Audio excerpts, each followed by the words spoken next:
On behalf of the Larchmont Mamaroneck Human Rights Committee, I welcome you very warmly, enthusiastically here today. Thank you all for coming.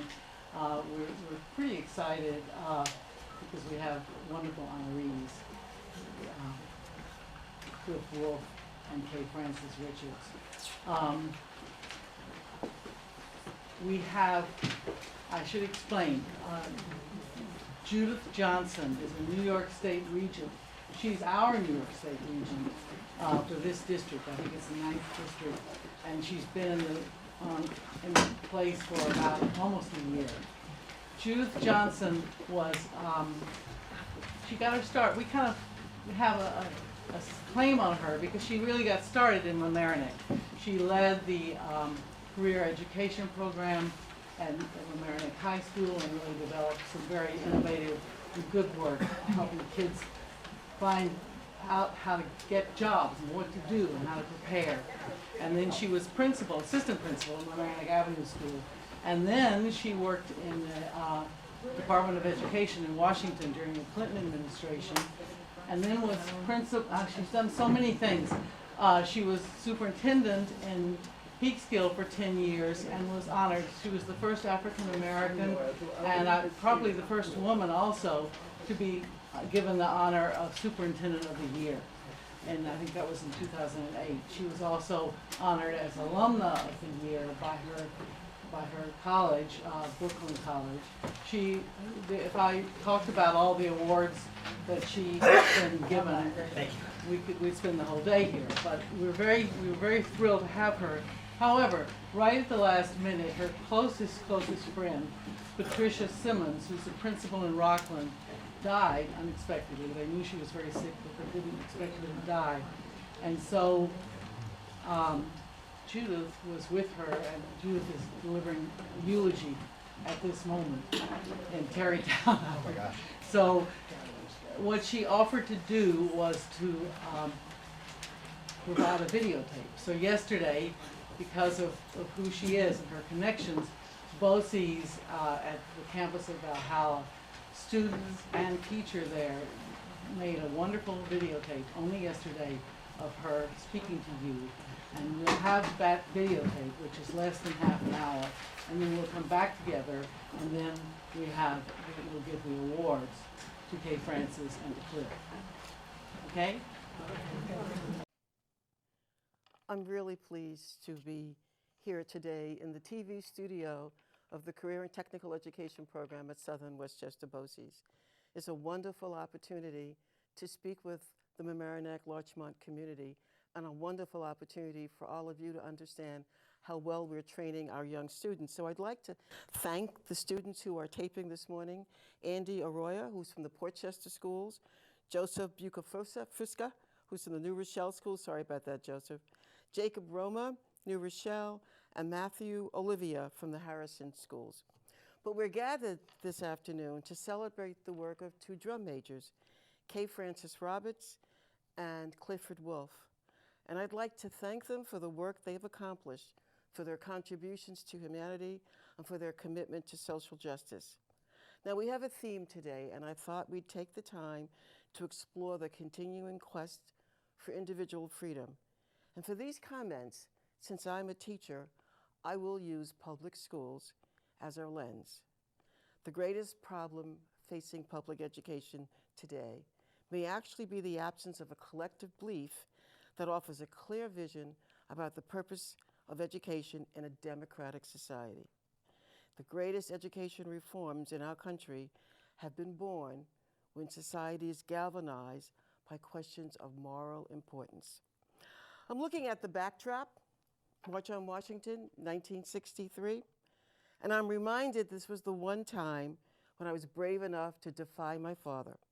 I boarded that bus to Washington. I wanted to be a marcher for freedom. That was 1963, and I was a Brooklyn College student. The only path out of poverty for me was the college. My question for all of us today is, why are we still marching? Why is that bus still moving along? The powerful voice of Dr. King was not really silenced by a gun. His ideas are still a source of inspiration for people who seek peace and justice. King placed the struggle against injustice in a broader context, within the context of a contentious debate between those who believe educational improvement requires out-of-school factors, such as poverty and social services, and those who believe schools can and must make substantial progress on their own.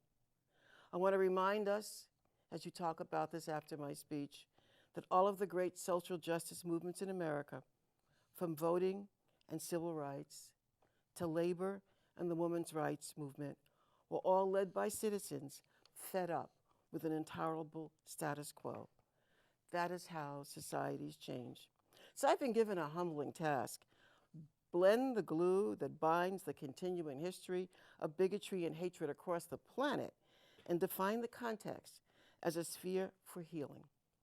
I'm going to conclude my comments with a set of challenges developed by Dr. King, and which Elizabeth will lead you through, to which I have added one challenge.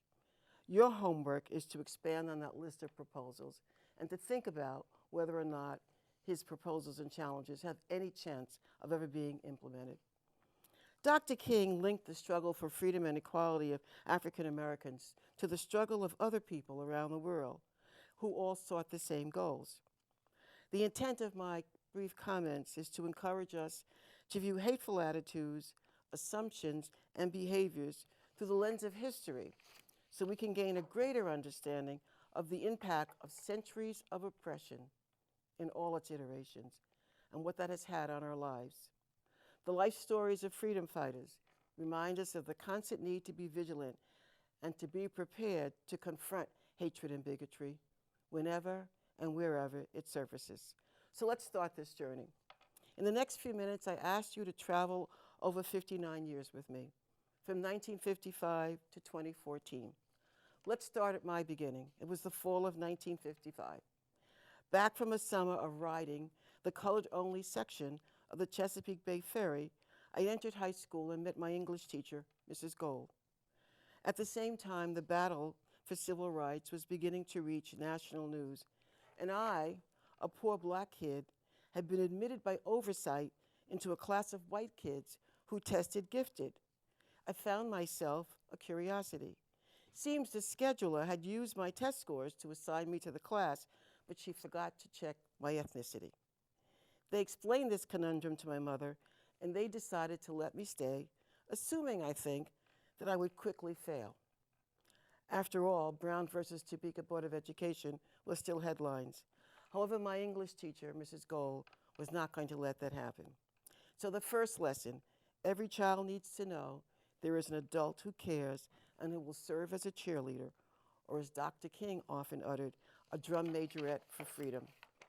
So follow me on my first yellow bus trip. It was actually from Brooklyn to Manhattan. We boarded this trip to a place called Broadway to see a play that interpreted a book we were reading. The book was The Diary of Anne Frank. At first, as a newly minted preteen student beginning to experience womanhood, I focused on Anne's daily life. Quickly, I realized she was hiding for her life, and that condition overshadowed all else.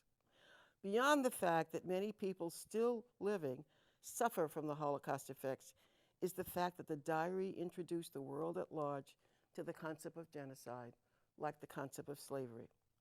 I have probably been to Broadway hundreds of times since then, but I still remember the ending of that play and the profound effect it had on my life choices for the next 20 years. The final scene ends with Anne sitting in the attic as the footsteps of the stormtroopers enveloped the audience. I can still hear the stomps. Less than 5 years later, I saw the hoses and bats, guns, and white hoods, which I saw as a simulation of the stomp, repeated during the 60s by those who would attempt to destroy my right to drink from the water fountain of my choice.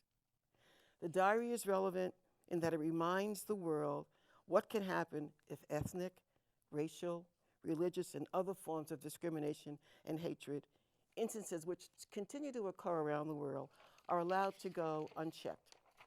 In his letter from Birmingham jail, Dr. King writes, "Human progress never rolls in on wheels of inevitability.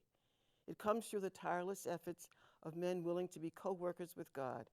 Without this hard work, time itself becomes an ally of the forces of social stagnation. So we must use our time today creatively in the knowledge that the time is always right to do right. Now is the time to make real the promise of democracy and transform our pending national elegy into a creative psalm of brotherhood.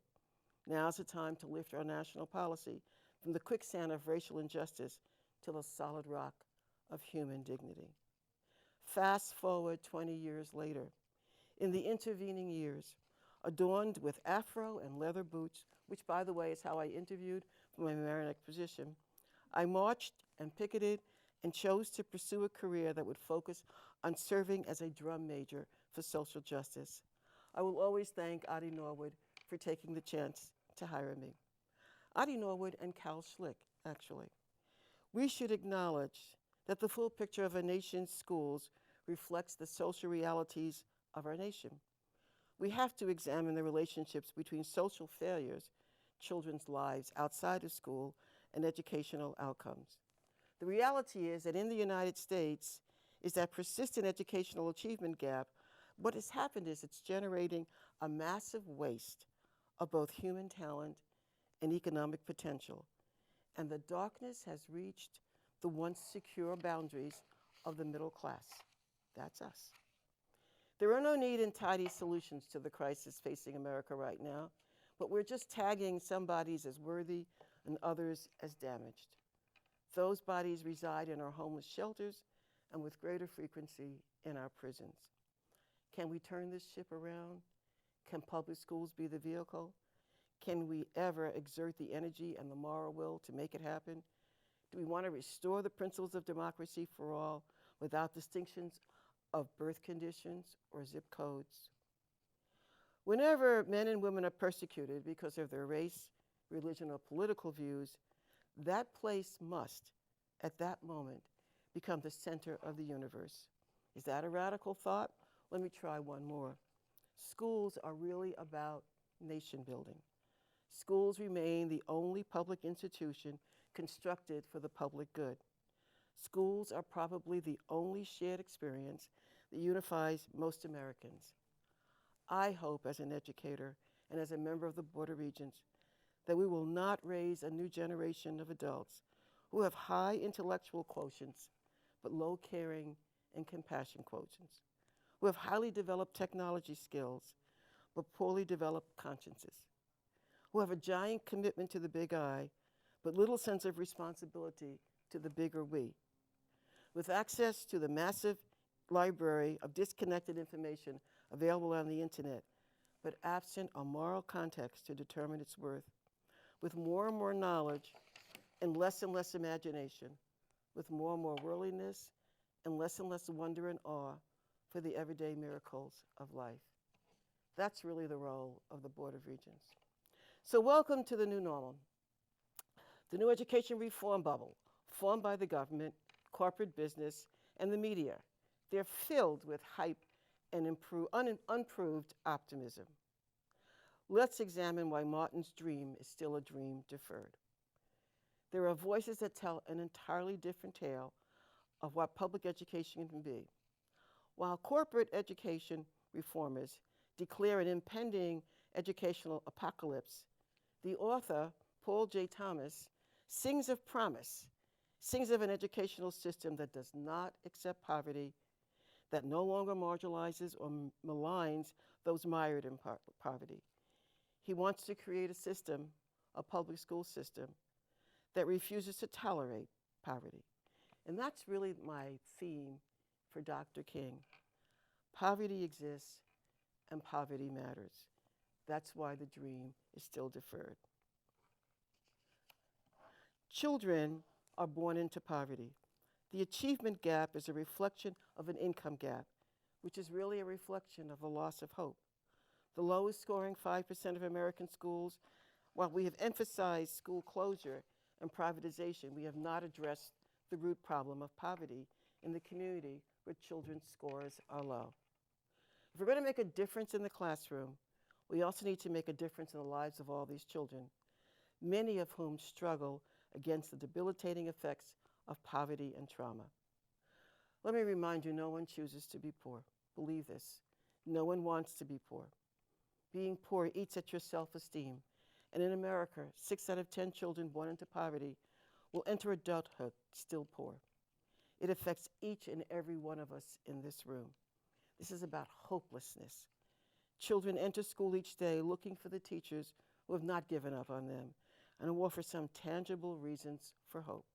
Christoph, an op-ed writer for the New York Times, in a recent article on hope, asked if poverty and the loss of hope leads to a whirlpool of despairs, and if so, can they be retrieved? The answer is yes. We must have the moral will to make this happen. Schools in the early mid-20th century, which is when I attended school, were havens of hope.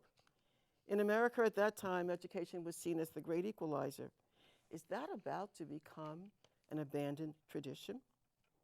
Our schools, institutions, communities, and faith organizations need to work to reject and dismantle both racism and poverty. The first step to doing this is first to acknowledge the challenge. That's for all of you. And the second step is to join hands and across communities and overcome it. I scanned Dr. King's quotes for comments that could connect the atrocities of slavery and Holocaust and the continuing aftershocks, and quickly retrieve this statement. All life is interrelated. Whatever affects one directly affects us all. And finally, there are parallels in poetry. Now, Victoria Cook has authored a book on the history of the fight for democracy through 12 works of art. I would like to author a book one day, The Quest for Freedom, through 12 poems. So I'm going to give you excerpts from 2 poets that I think help us understand the quest from freedom. The first is from Maya Angelou, the famous poem, And Still I Rise. It's a wonderfully defiant, uplifting cry from the deep heart of America, which tells a story that I'm sure speaks to us all. The poem roots itself in the history of the African American people with its talks of slavery. And I'm going to offer just an excerpt. You may write me down in history with your bitter, twisted lies. You may trod me in the very dirt. You may shoot me with your words. You may cut me with your eyes. You may kill me with your hatefulness, but still like air I rise. Out of the huts of history's shame, I rise. This idea, coupled with a soulful rhythm, creates an atmosphere of unstoppable defiance. Now let's look at Gwyneth Lewis, who I found in the Holocaust Memorial Trust. And she writes, "The fight for justice starts and ends with me. Truth is the sound of what I may say. I can only be well when others are free. And right has a price I'm prepared to pay. I refuse to be afraid of force or hatred. I will pull their lies like weeds, plant gardens of more generous seeds. If I turn my back and walk away, who'll ask for others what I want for me? I can only be well when others are free, and right has a price I'm prepared to say and pay." So I think you get the gist of my reflections and the continuation of this dream.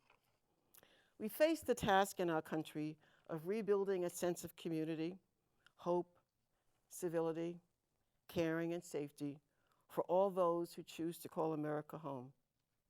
Our children, their spirits fragile and in formation, need to embrace hope and a sense of security and a belief in America's fairness and in their ability and right to dream, that's still a very important word, about and work towards a future that is not characterized by a loss of spirit or ethnic atrocities. Today, Dr. Martin Luther King is most often remembered as a crusader for racial equality. He was also a crusader for economic justice.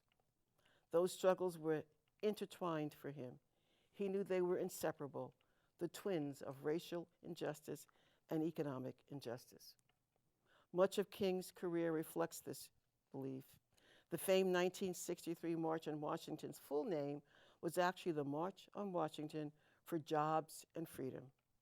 And in the last year of his life, King poured most of his energy into launching the Poor People's Campaign, an organization dedicated to advocating for economic justice. We need to revive that campaign. While Jim Crow laws are long gone and I can drink from any water fountain that I choose to, economic inequality, and especially racially stratified inequality, has intensified in recent years. Our president has even referred to inequality as a defining challenge of our time. So Dr. King had 4 proposals, and I'm going to add 1 to them. The first proposal he had was to ratify an economic Bill of Rights. In 1968, members of his premier civil rights group, the Southern Christian Leadership Conference, drafted a letter demanding an economic and social Bill of Rights that would promise all citizens the right to a job, the right to an adequate education, and the right to a decent house, among others. It cannot take another 2 centuries for this to occur in a country where there is no real right to life, liberty, and the pursuit of happiness from people who are condemned by the accident of birth to an existence of hereditary, economic, and social misery. While the Southern Leadership Conference was specifically concerned with the ways in which economic inequality perpetuated racial inequality, they made clear that the rights they proposed would apply to all citizens. Sounded radical at the time. The second was to guarantee everyone a basic income, no strings attached. King believed that every person was entitled to a livable income, whether they worked or not. In his 1968 book, Where Do We Go From Here? Chaos or Community, he called for unconditional cash transfers to every American citizen. These cash transfers wouldn't just be enough to scrape by. King thought that a guaranteed income must be pegged to the median income of society, not at the lowest levels. Now, we all know what needs to be done to provide the escape hatch from poverty. We know that. We know the role schools play in providing that escape hatch. The question is not what is to be done. The question is, do we have the will to do it? His third proposal was to build a powerful labor movement.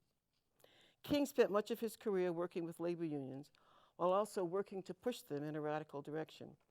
At the time of his assassination, he was campaigning in Memphis, Tennessee, on behalf of the city's striking sanitation workers. He delivered his final address, the famous "I've been to a mountaintop" speech, to a crowd of predominantly black sanitation workers and supporters, and he supported their right to form a union. The 1968 Memphis strike was not the first time King had reached out to support the labor movement. He'd been delivering speeches before crowds of union members for years, calling for greater cooperation between the civil rights movement and the labor movement. The labor movement, if it is to remain vital in the 21st century, needs to raise the standard of living for all workers, not merely those under contracts. As the relative numbers of members of union drops, the strength of labor will fail if it does not become a social force, pressing for greater dimensions of wealth distribution for all those who labor. His fourth recommendation was to guarantee a job to anyone who can work. I feel so strongly about this one. The very first right enumerated in the Economic Bill of Rights was the right of every employable citizen to a decent job. The unemployable rate in this country, while pegged at under 5%, is really much higher than that. We have no idea how many people have stopped looking for work. So he talked about a guaranteed income for everyone, and for those who are willing and able to work, a guaranteed job. I'm hoping that a specific number of jobs is set forth. We do need a program to abolish unemployment. There's lots of work to be accomplished in this country. Now, I added a fifth. Invest in universal early childhood programs. There is sufficient evidence that a comprehensive, rich early childhood program, which provides a broad introduction to the extended world of literacy and the arts, can represent change for poor children and for all children.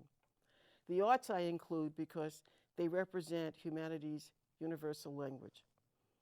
Every dollar invested in early childhood education could save expenditures in social entitlement programs down the road. There are bold statements that say such investments could reduce teen pregnancy, increase graduation rates, even reduce violent crimes. Your task in the audience today is formidable. You have to convince neighbors that an investment in early childhood benefits every child, every neighbor, without qualifications or exceptions. I'm going to conclude shortly with a quote from Tom Sobel, a trailblazer and probably the best commissioner of education New York has ever experienced. Tom says, "Schools have never been about passing a standardized test. That's defining education much too narrowly. I don't mean to diminish the centrality of academic competency, but it's the application of this knowledge to life settings that is the real measure of competence. From the beginning, our schools have been about character as well as competence, about wisdom as well as knowledge, about democracy as well as individual achievement. Schools are places where young people come together to learn, and it turns out that the coming together is as important as the learning, or rather, the coming together enables a different kind of learning, the kind of learning that has to do with getting along with others, with learning how to be a member of a group, with a sense of identity and a personal awareness that one is part of a society and a human condition vastly larger than oneself. If we ignore these principles, we ignore them at our peril." I'm a teacher, so I have left you with a homework assignment that Elizabeth will lead in the conversation that follows this video showing. And I conclude with Dr. King's comments around the homework assignment. "The ultimate measure of a man is not where he stands in moments of comfort and convenience, but where he stands at times of challenge and controversy. Faith is taking the first step even when you don't see the whole staircase. Our lives begin to end the day we become silent about things that matter. Your challenge is to remember that while we commemorate the life of Dr. King, the bus continues to roll, the dream remains deferred, and the challenges are still ahead of us."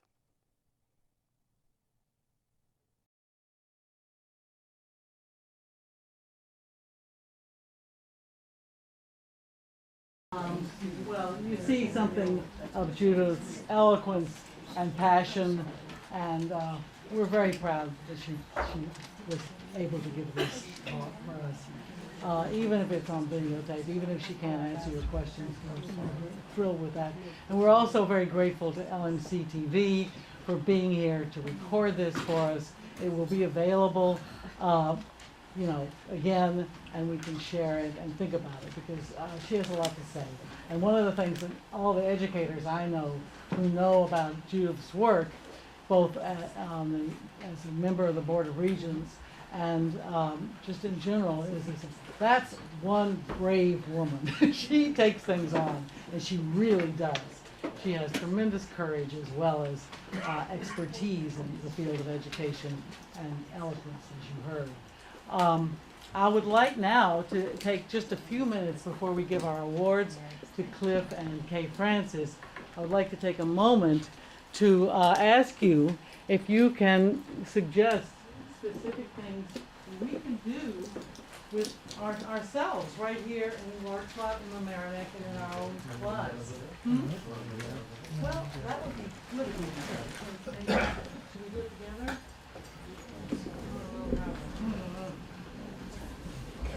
Got it?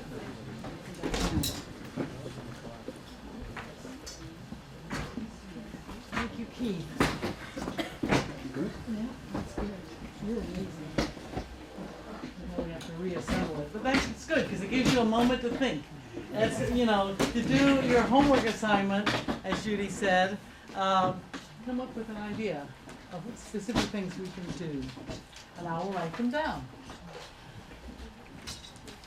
Reassemble it. So much. I can pour it out. Ready to go? You're all thinking, right? Coming up with good ideas. I especially liked her, here's one on this side.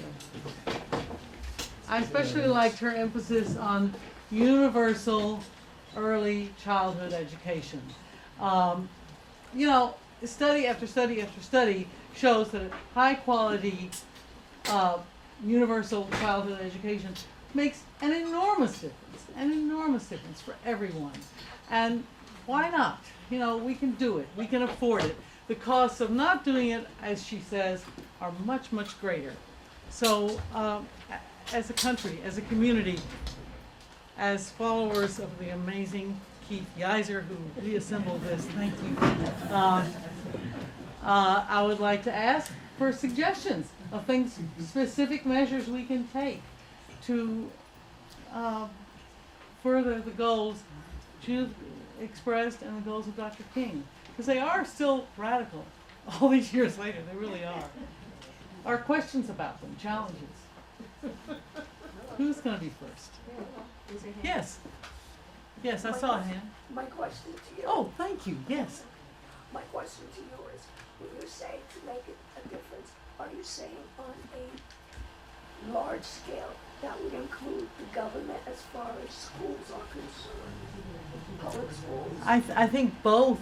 I think we need the bigger picture, and we need this, you know, specific right here, now picture. But the thing is, right now, our public schools don't have the funds to function the way they once did.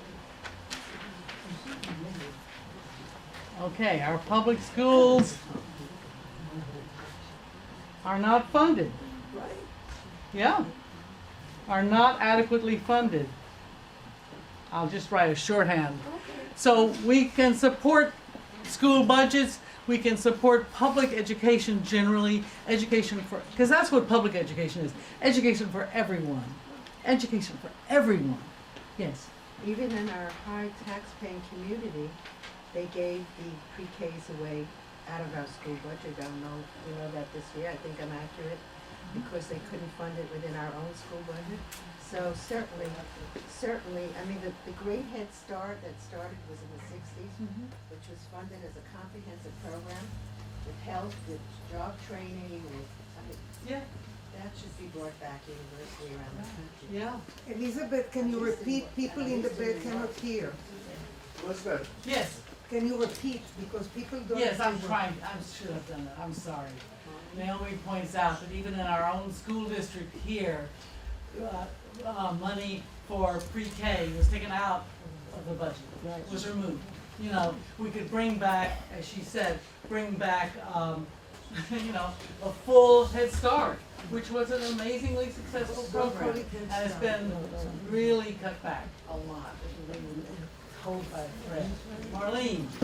I think the most important thing that Judy said was, and talked about, was the fact that public education was the one place where everybody got together in this country. And I think there are probably a lot of people in this room who wouldn't be living in Larchmont and wouldn't be as successful were it not public schools all over the country. And that, I think, is something that we have lost. The concept that in this country, it's public education that's really made a lot of people who they are today.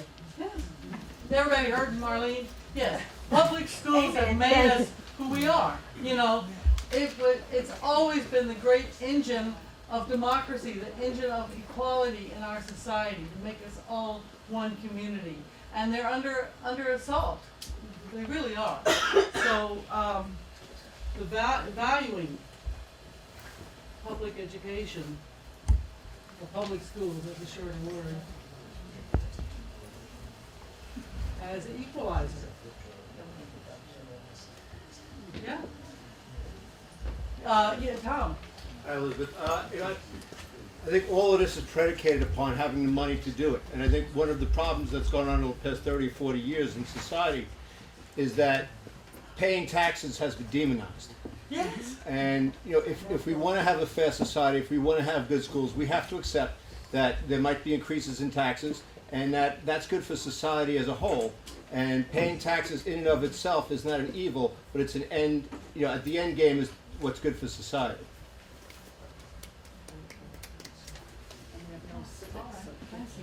I'm glad to be Elizabeth's lovely assistant as she can facilitate the conversation and help us to move along to our next segment too. Yes, I understand.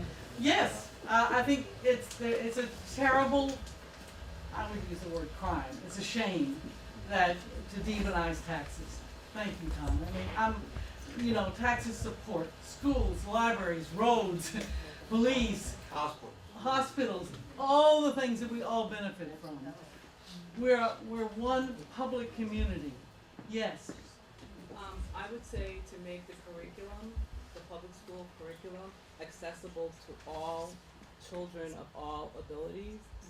Yes. Many of the children don't have access to the Regents test, and what I mean by that is it accommodates some things and it doesn't accommodate all disabilities. So if you want everybody to be on a level playing field, then you have to make the curriculum accessible for every student. And that also means giving the teachers and the administrators the tools that they need to make that happen. And there's never really a plan.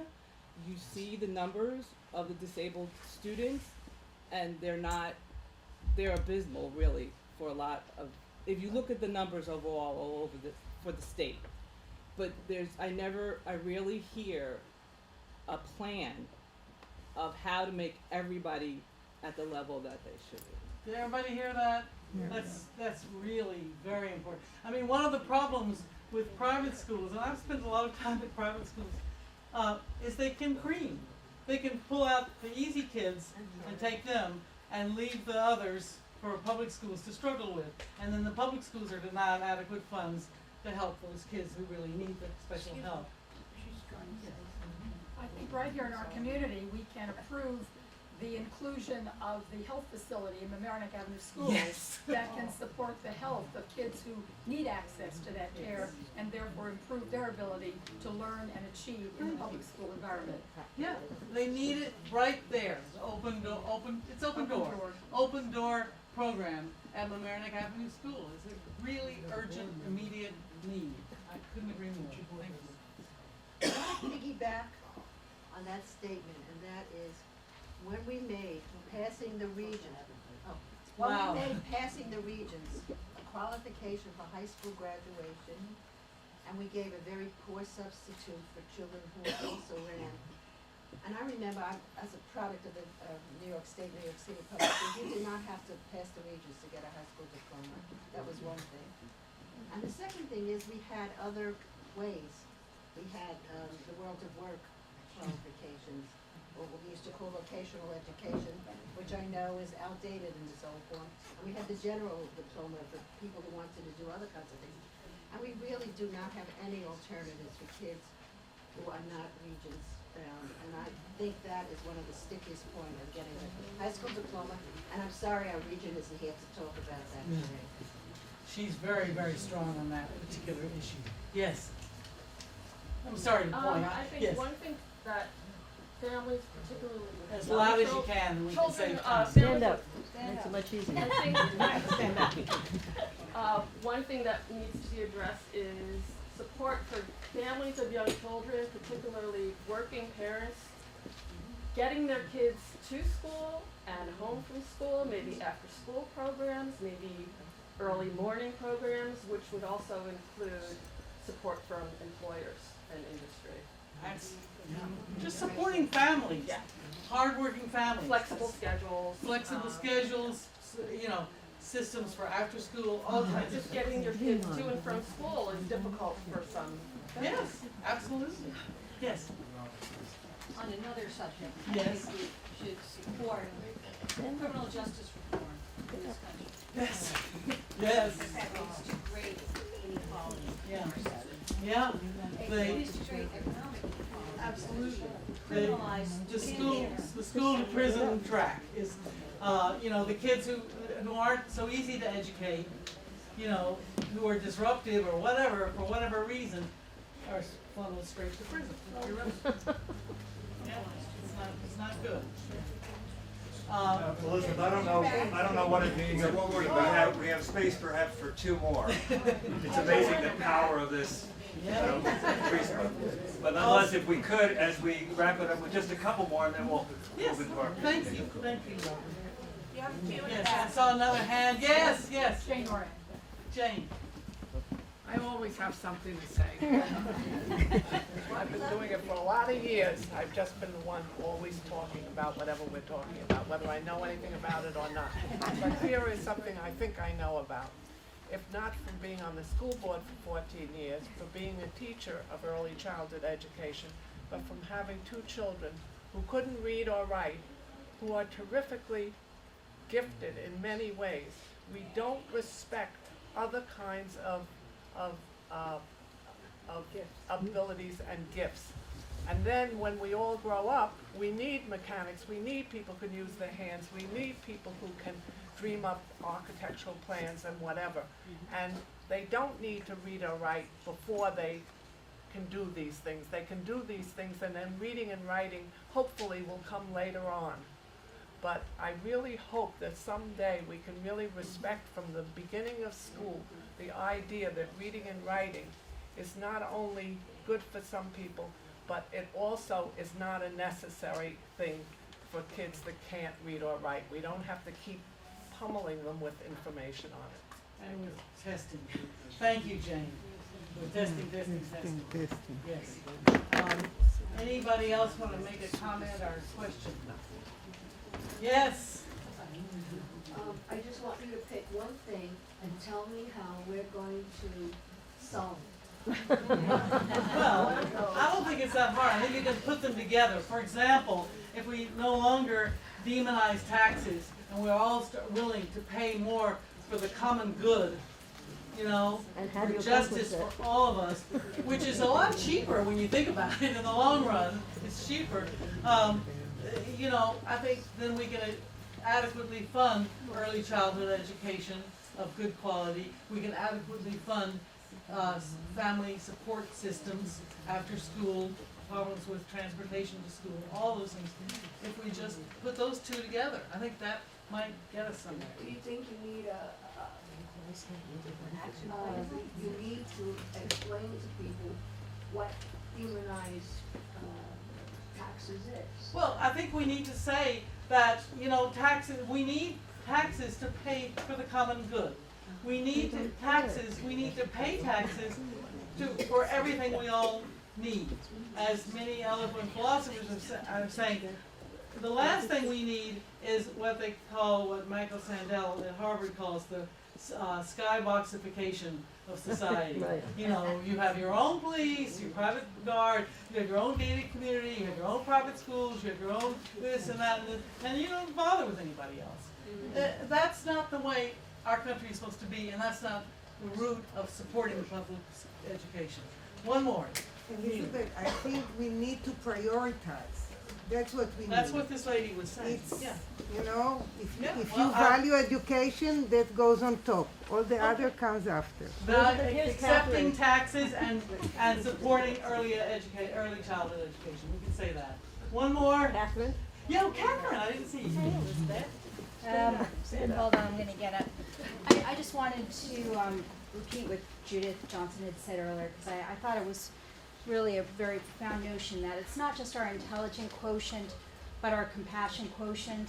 And really, when you talk about that, you know, doing this for the common good, you know, how do you reach somebody's compassion quotient? And I think actually looking in this room, I'm going to point something out that maybe we're not going to be all that comfortable with. But if you see that most of the people sitting on this side of the room are white, and most of the people sitting on this room are not white, you know, we need to sort of get to know one another, put names to faces, and that's where the compassion comes from. You know? How about that? Yay! I want to take a moment before we thank you, Catherine. That's perfect. Conclusion. My vision isn't so great, so at this point in my old age. So I'm looking around. Catherine Partner, who's our county legislator. I see George Latimer, who's our state senator. I see Tom Murphy, who's town councilman. Nancy Seligson, Jane Eney, Jane Elkind Eney. Tom Murphy, Nancy Seligson. Who else is here? Marlene Colbert. Marlene Colbert. I'm sorry. Yeah. Ernie Odierna. On behalf of Congressman Elliot Engel. Thank you, Cynthia Miller, on behalf of our Congressman Elliot Engel. Valerie O'Keefe is here too. Oh, is Valerie here? Thank you. Yay. Steve Otis is here? You see, I can't really see well. Thank you, Steve. Thank all of you for coming. And we have to give a shout out to the former and current school board members who are here. That's right. Starting from Jane going all the way down to the. Yes, yes, many school board members, both former and present. Okay, anybody else that we've missed?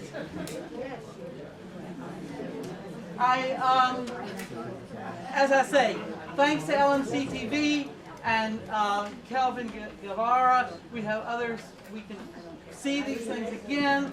Thank you. We will now, I'm sorry. Eileen Mason. Me. Eileen Mason. Eileen Mason, thank you. Yes. Who else are you pointing to? What? I'm sorry. Robin Chinsky. Who else am I missing?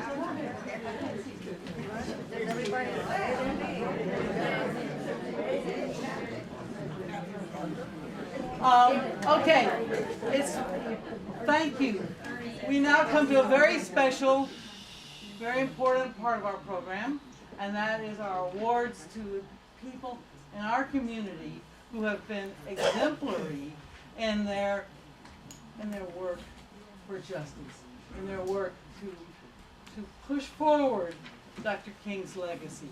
And I think that Reverend Bill Crawford is going to speak first. Oh no, let's see. I think it's Keith Yiser is going to speak about Kay Francis Richards.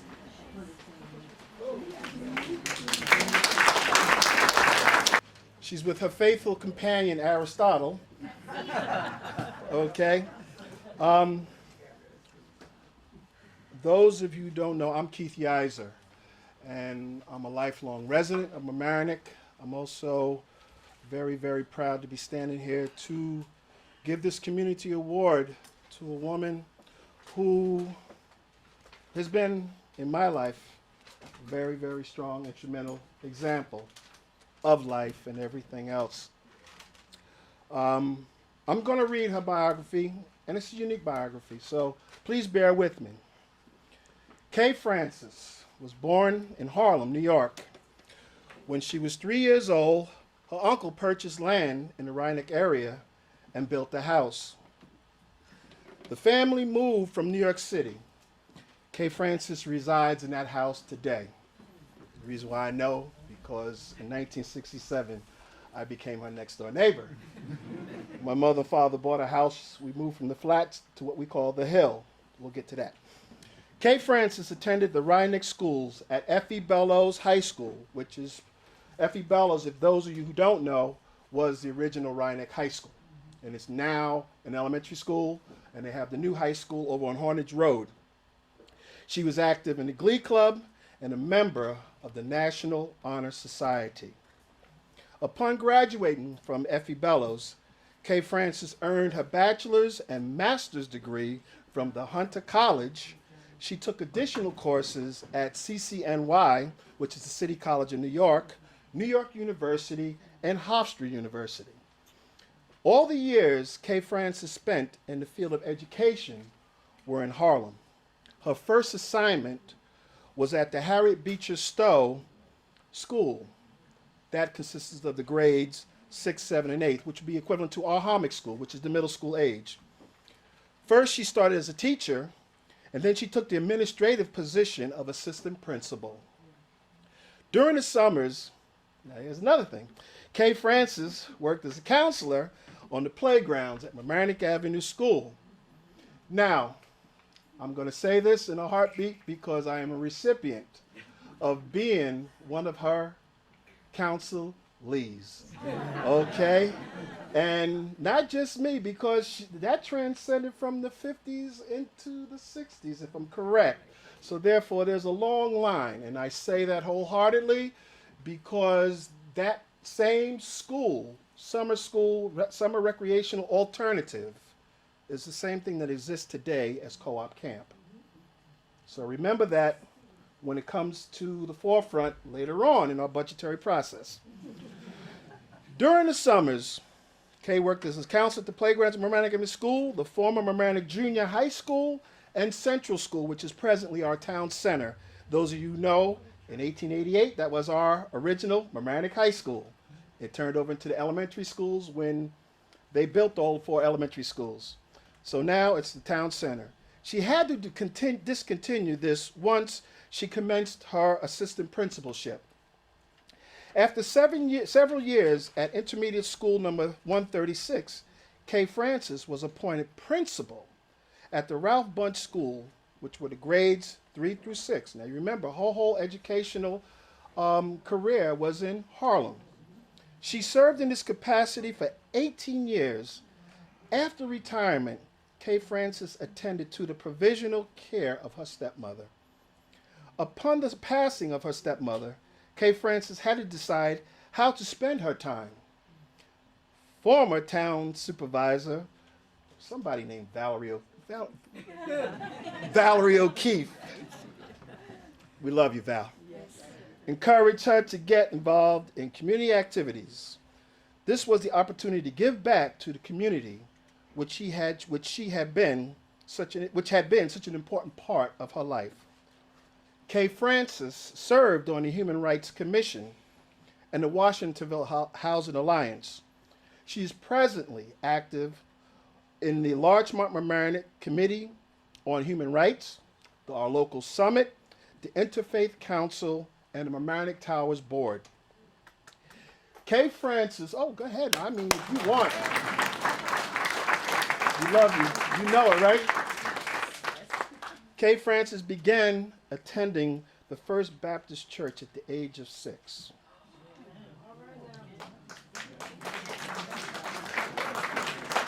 At 16, so you know that edifice is still there on the corner of Hillside and Howard Avenue. Very historical church. At age 16, became a full member. She has served there as an organist for many years, is currently the co-superintendent of the Sunday school. Kay Francis expresses her sincere appreciation to those in the Larchmont Mamaroneck communities who have touched her life in some way down through the years. And this is respectfully submitted. Kay Francis. Richard.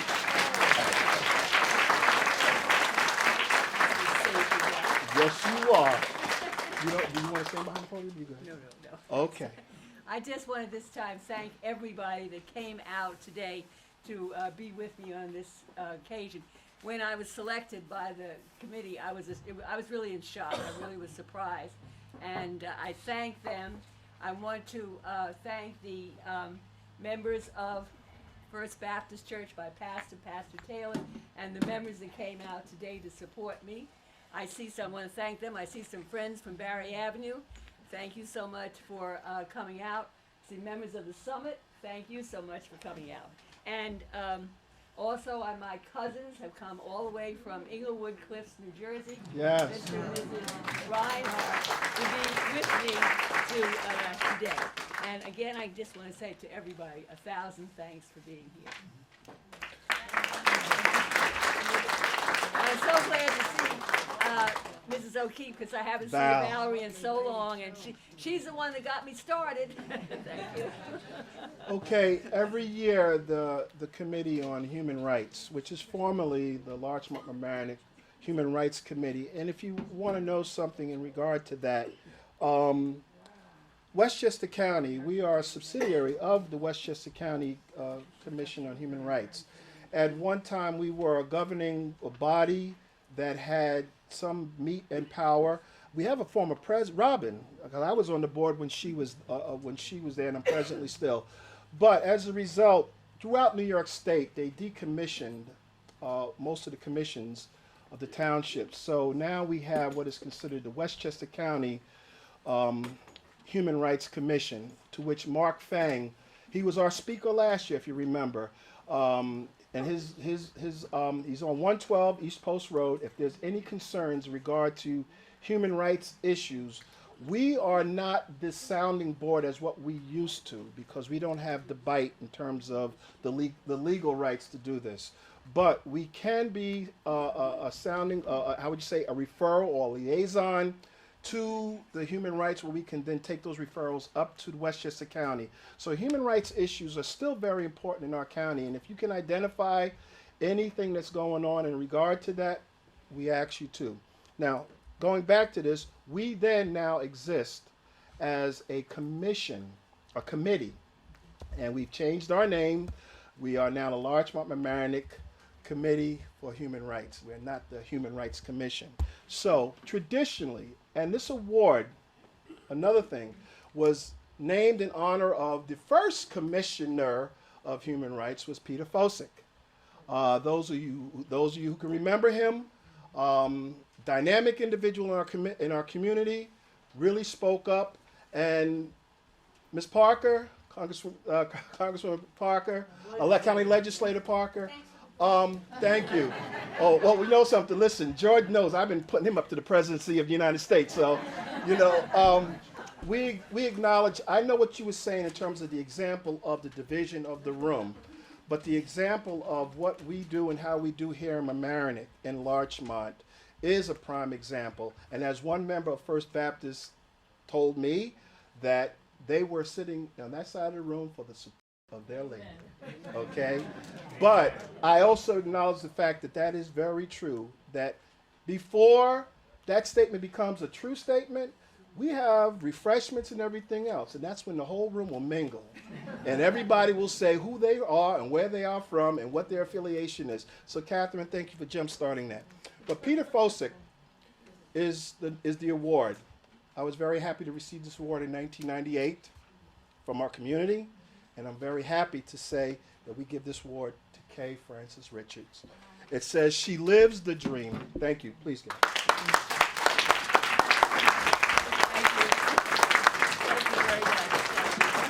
Kay will say something at the end of the program. She's also a soloist, which I hadn't known.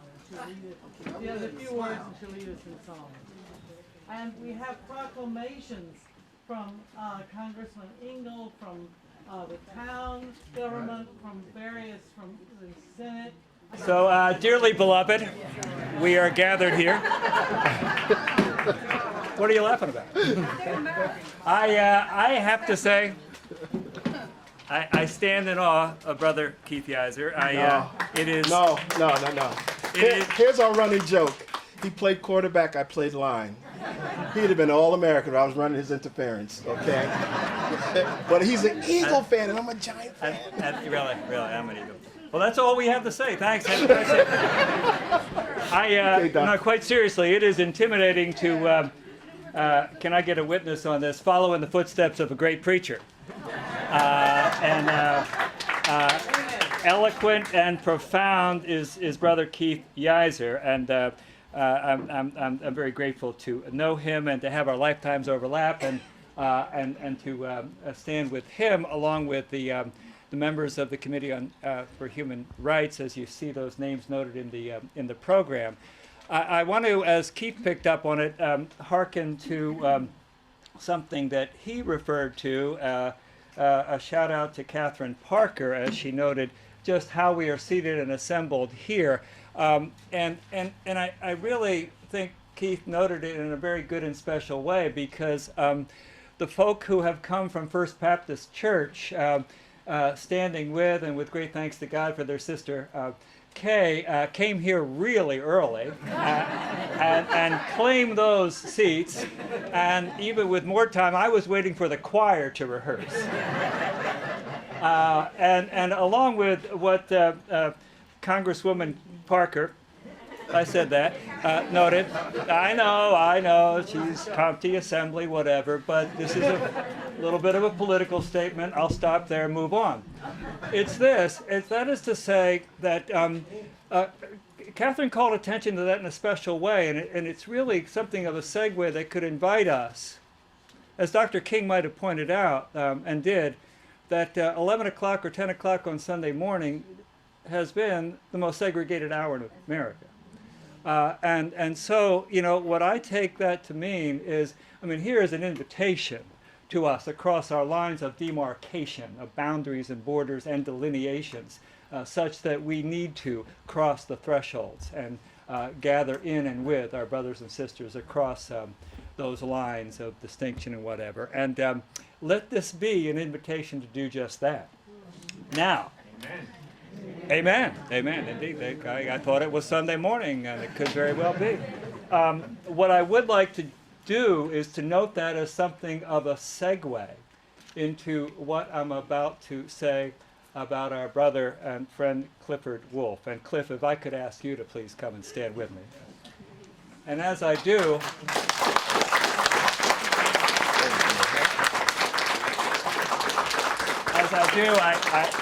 I want to say with humility and welcome, Shabbat Shalom.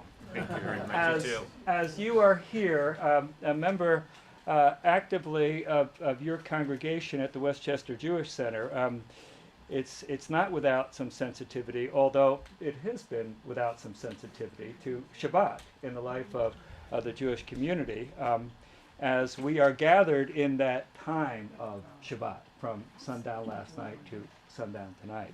And so it has been, as the word has gone out to our brothers and sisters across the community, duly noted that we are gathering in that time frame that has, for those devout and devoted in the Jewish community, is a time when, unless you are on foot and walking, you wouldn't be driving here. And that is to say that in spirit with you, our brothers and sisters from your synagogue, as well as I know it for a fact from Rabbi Jeff Serkvin, present in spirit here and with and for you.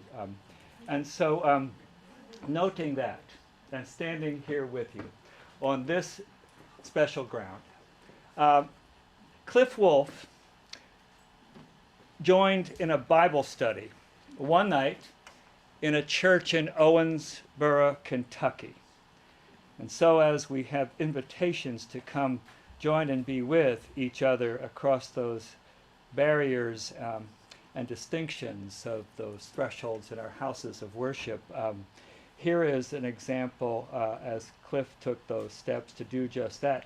He went to that Bible study that night in Owensboro, Kentucky, a while back in the 1990s when he was on a business trip, a route that took him from the Carolinas with stops up north to Evanston, Illinois, and quite a landscape, quite different to be sure from the New York City urban scene, multi-ethnic community of his upbringing and his Jewish roots.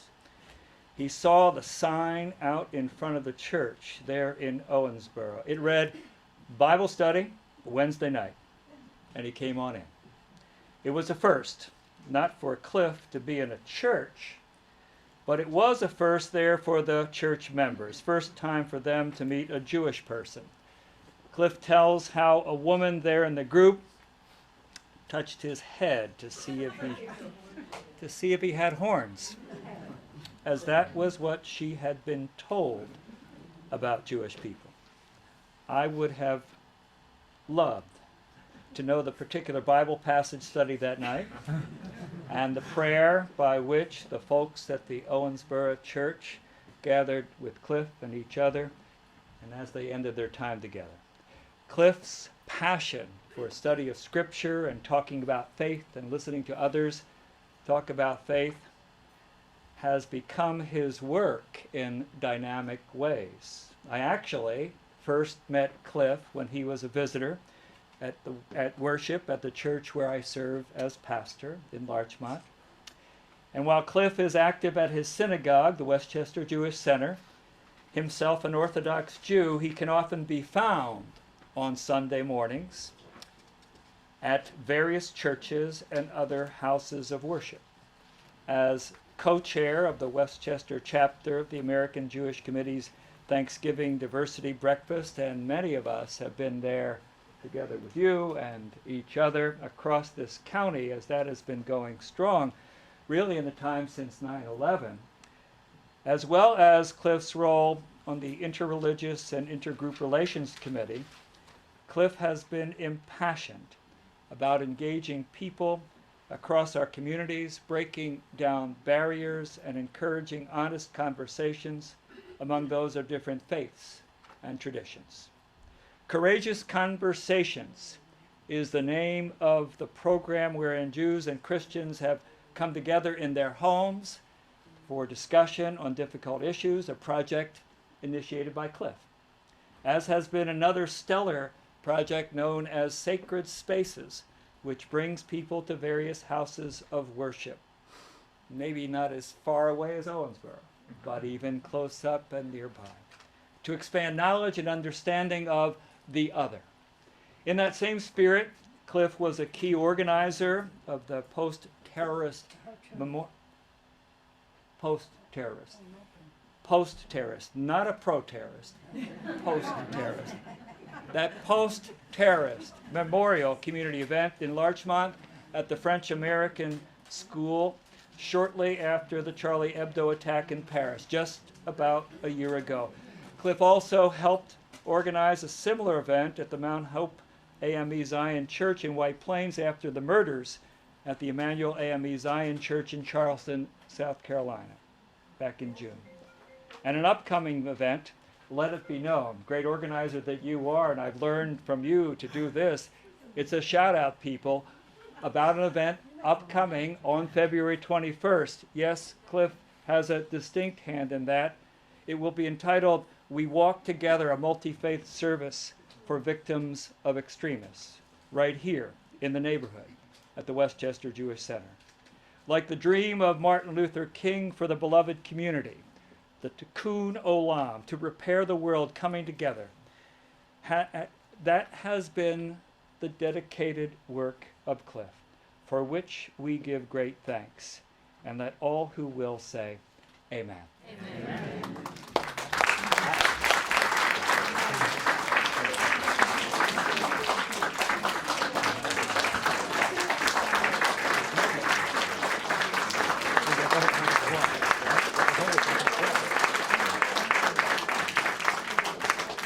And so we're glad to hear a word from you, brother, because your voice is important among us and to us. In the meantime, I have the honor of presenting you with this little something, this token. It's a marker to be sure. Whoa, it's heavy. Along the way. It ain't heavy, you're my brother. Okay, can you hold the ward up for a little bit? That's good. So I was initially very intimidated to be here. I'm used to spending my time with pastors and rabbis, and now here I am with all these educators and politicians. It's a little different, but the group that I'm with, American Jewish Committee, does everyone know what it's on? One of the 162 Jewish organizations here in Westchester. So I'm sure it all rolls off the tongue. And we actually have the past president, the immediate past president of the Westchester Jewish Council, Ron Burton, here, who was overseeing those 162 organizations in a manner of speaking. But it's actually the oldest civil rights organization in America. It was founded in 1905 by a group of Jewish people who wanted to protect the civil rights of the Jewish people. And they quickly realized that prejudice is indiscriminate. And the best way to protect the civil rights of Jewish people is to protect the civil rights of all. So like Martin Luther King says, injustice anywhere is a threat to justice everywhere. AJC was among the leaders of the Jewish community marching together with Martin Luther King those decades ago, and we have continued in that vein to reach out to other faith communities. We were talking about before, Sunday morning, or maybe in my case Saturday morning, is the most segregated time in America. And I'm not trying to revolutionize that or change that. But when we worship together, when we worship with our own communities, there's nothing like that sensation. but Bill was referring to a couple of other services that we did. The most recent one in Mount Hope AME Zion. It was a service planned a few months before the Charleston attacks for racial equality and dignity. And then 10 days before the service, the attacks happened, and it sort of shifted the focus. But it was followed by a dinner with a beloved community of people actually getting together. And that's the type of thing that we do and that we want to invite you to participate in, because just imagine what it's like to transcend that worship service, not only with the people that you're used to worshiping on a regular basis, but with everybody else in the community. And that's what we're going to be doing February 21st. This is the first time. My region is Westchester in Connecticut. This is the first time that we're doing it here. Bill is actually a leader in the committee with that. We have our sponsors are the Archdiocese of New York, the Methodist, Episcopal, Lutheran, and Presbyterian groups, the Mormon Stake, the Muslim Society. Our speakers are going to be the head of the Catholic Relief Organization, the Catholic Charities. He's the guy who welcomes the refugees, the president of the Upper Westchester Muslim Society, the senior rabbi at the Westchester Jewish Center. We're meeting first at the harbor, where so many refugees have come by sea. Going to have a prayer there, and then march together. We walk together the 5 minutes up the hill to the Westchester Jewish Center, where we're going to have a prayer service there. So we're going to invite every house of worship in Mamaroneck and Larchmont to co-sponsor that with us. No financial obligation, just participate in that if you so like, and see what it's like to spend this couple of hours in worship together. So in conclusion, I'm just going to say, if you want to come, send me an email, cliffordmwolf@gmail.com, and I'll make sure you get on the list like we do Sacred Spaces. I'm hoping to have I'm hoping you invited me to come to your service. You said bring some friends. So Pastor Taylor, I'm going to take you up on that, and we'll be there. As a matter of fact, the person from AJC who chairs that program happens to be sitting in this room, a woman named Harriet Zeller. So Harriet, meet Pastor Taylor. You will become good friends. And I'll just conclude by saying God bless. I know people cannot wait for the proclamation of the elected officials with great respect and appreciation. I mean, perhaps we could do that in an expeditious way. So all of you who, I think here's George and Catherine, and am I missing anyone? Yes, this And Nancy, and please come forward. Friends, when you see this picture in all the local periodicals, remember where you saw it first. Okay. Great. Okay. George? Okay. You have, many of us are going to recognize you. I'll keep it short. I will say, just very briefly though, a couple days ago I was opening the newspaper and I saw an obituary about a person by the name of Patrick Harrington Jr. Now you have to be of a certain age, and I think everybody in this room is of that age, who remember who Patrick Harrington Jr. was. He played the superintendent on One Day at a Time, which was a sitcom with Bonnie Franklin. Why do I reference that? Because it made me look through the newspaper and think about how much space is attended to in our society towards celebrities who are either in movies, television, music, sports, models, and how much attention the society gives to that. And the frustrating part can be when you see about the life of Dr. King, who moved a nation, then you wonder, what can we do as individuals? A woman down here had a question, what are we going to do this? Kay and Cliff have done that. And there may not be a day set aside for them as there is for Dr. King, but for those of us who know them and know what they've done, that's what today is about. Congratulations.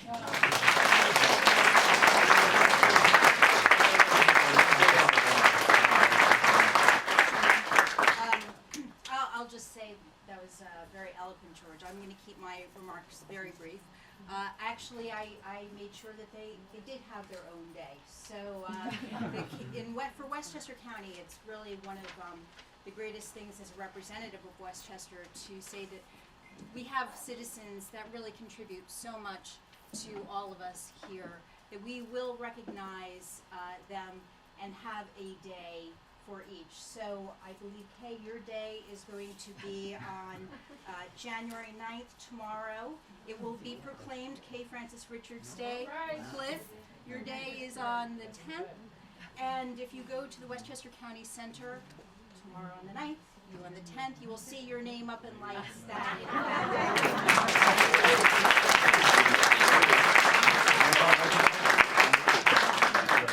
Thank you very much.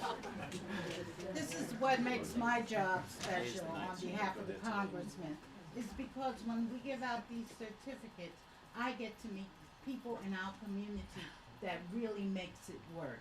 And this is what you call true American. Certificate of Special Congressional Recognition, and this is presented to Cliff and Kay, in recognition of outstanding and invaluable service to the community.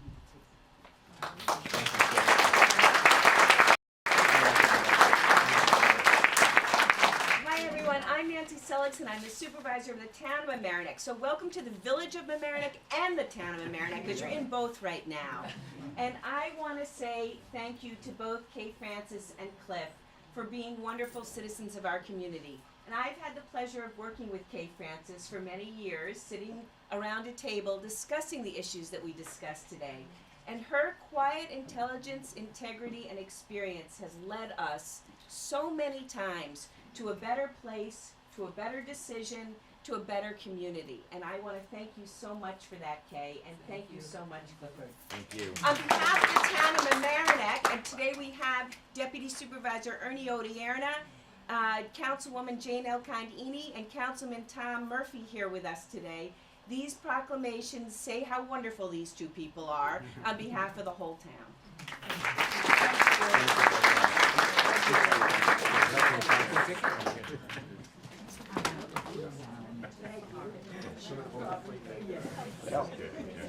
It's an honor for me to close, and I just say that there were a number of comments about the room earlier, and I'll tell you what I see. I don't see a room divided, I see a room united.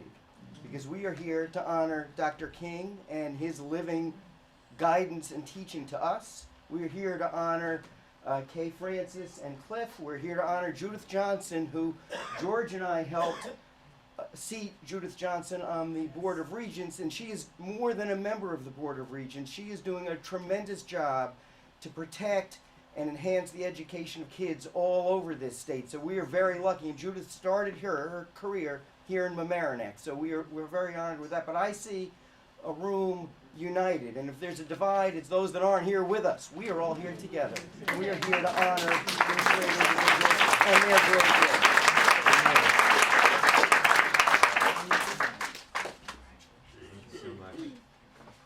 I could say what an honor it is to be receiving this together with Kay. I'm really very humbled by that. Thank you so much. Thank you.